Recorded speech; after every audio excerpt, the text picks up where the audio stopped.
একজন মাছ শিকার করার জন্য দীর্ঘ অপেক্ষায় বসে রয়েছে।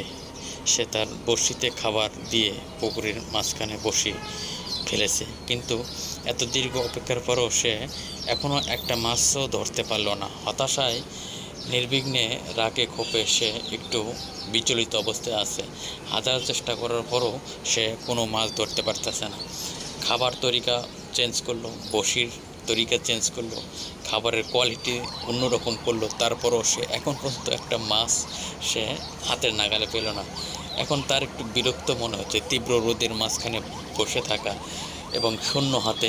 আর কতক্ষণ জানি না সে শেষ পর্যন্ত একটা মাছ ধরতে পারবে কিনা, তবে বোঝা গেল যে সে এখনও একটা মাছও ধরতে পারলো না। তাই মনে ক্ষোভ নিয়ে দীর্ঘ প্রতীক্ষার অপেক্ষা থাকার পরও সে খালি হাতে ফিরে চলে গেল আর